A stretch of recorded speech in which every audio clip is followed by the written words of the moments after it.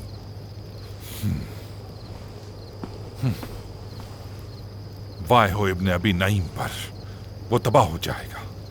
میرے سرکار، اگر آپ اس شعر کا ذکر نہ کرتے تو میں اس کے آگے کا حصہ بیان ہی نہ کرتا، کچھ بھی نہ بولتا، ایک لفظ بھی منہ سے نہ نکالتا، میں گونگا بن جاتا. وزیر کو میرے حکم سے باخبر کر دو. میں باخبر کر دیتا ہوں، جو حکم آپ کا. جب تک میں خلیفہ ہوں ابن ابی نعیم سندھ کی طرف شہر بدر رہے گا.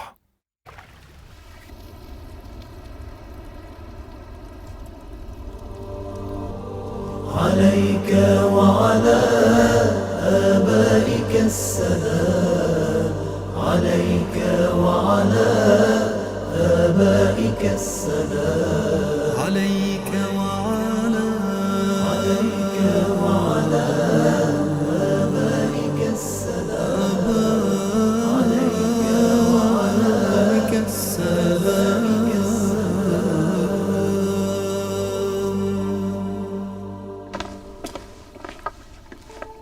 السلام علیکم میرے مولا. وعلیکم السلام. مجھ سے کوئی کام تھا؟ ہاں حر، مجھے تمہاری مدد کی ضرورت ہے. حکم دیجئے میرے مولا، میں حاضر ہوں. ذرا مدد کرو، یہ کھانے کا سامان اٹھاؤ، اگر زحمت نہ ہو. میرے لیے بہت بڑی سعادت ہوگی. میں چاہتا ہوں کہ تم میری مدد کرو اور اس کو مدینے لے چلیں تاکہ ان فقیروں اور سادات کے درمیان تقسیم کر دیں جنہوں نے خلفاء کے ساتھ جنگ میں اپنے سرپرستوں کو کھو دیا ہے. آپ کا حکم سر آنکھوں پر. خدا تمہیں جزائے خیر دے.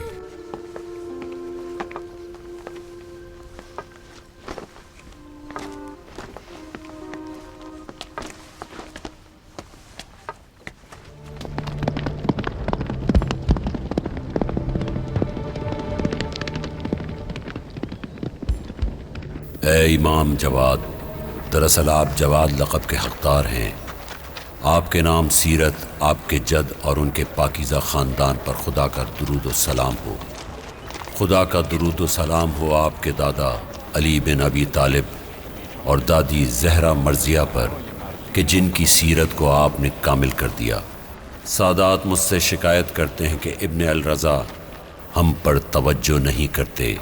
اے کاش مجھے اجازت ہوتی تو بتاتا کہ یہ رات کی تاریکی میں دیا ہوا کھانا انہی کی طرف سے آتا ہے. اے اللہ، ہم سب پر اپنی رحمت نازل فرما. اے پروردگار، اپنے رسول صلی اللہ علیہ وآلہ وسلم کے صدقے امام جواد کی غربت پر رحم فرما اور لوگوں کو ان کی حقیقت و عظمت سے آشنا کر دے. تبلیغ کے اس عظیم کام میں انہیں اکیلا نہ چھوڑ میرے پروردگار. ہمیں ان کے حقیقی مددگاروں میں شامل فرما اور ہماری دعاؤں کو قبول فرما. یا سید الشہداء، یا حسین غریب.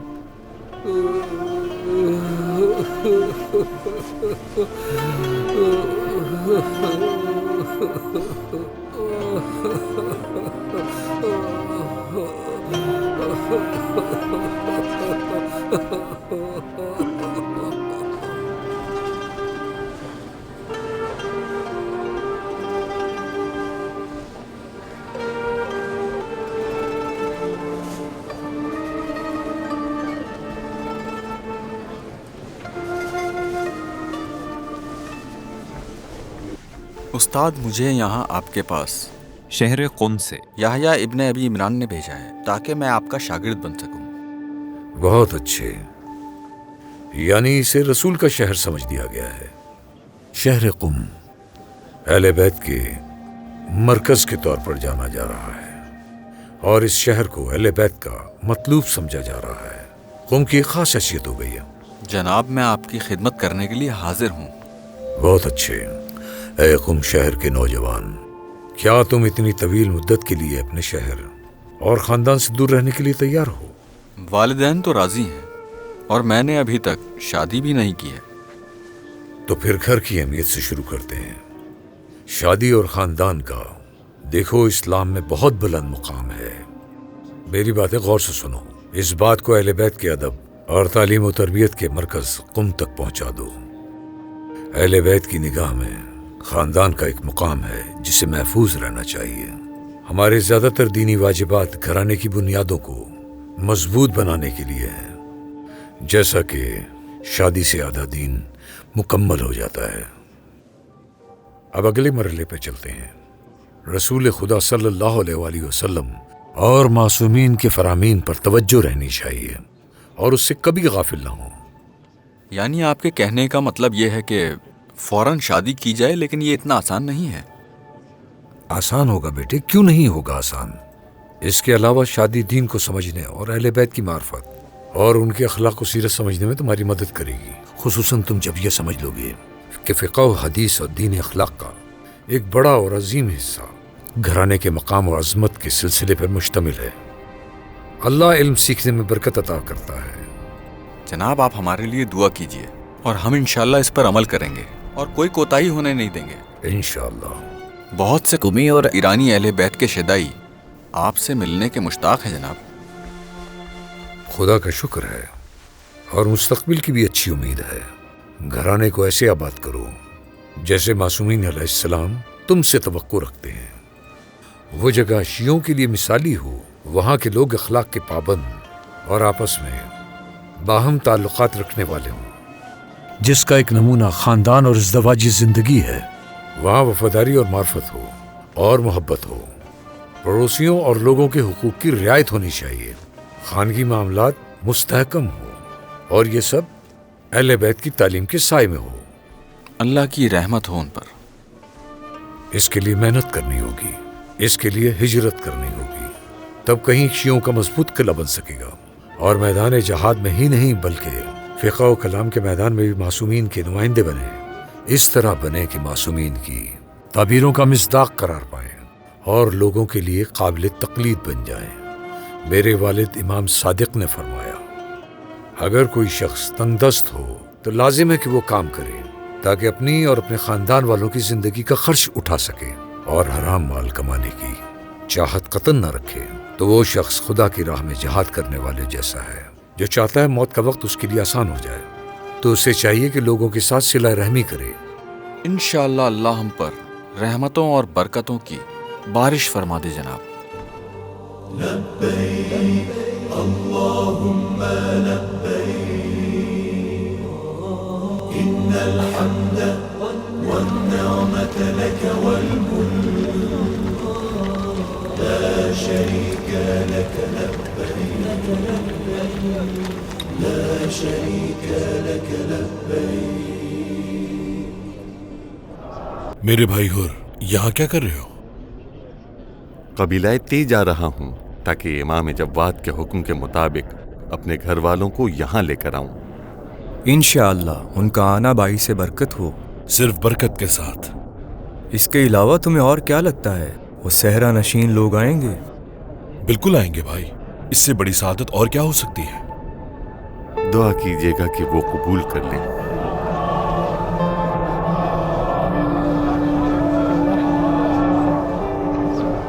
السلام علیکم. وعلیکم السلام ورحمۃ اللہ. بہت دنوں بعد دیکھا تمہیں حر. خدا کا شکر ہے دیبل کہ میں اپنے مولا امام محمد تقی کے ذریعے ہدایت پا گیا. یہ تمہارے لیے دوسری زندگی ہے، بہت ہی فخر اور خوشی کی بات ہے یہ. کبھی لے جا رہا ہوں تاکہ انہیں بھی لے آؤں. تم بھی میرے ساتھ آؤ. ہاں چلو چلیں.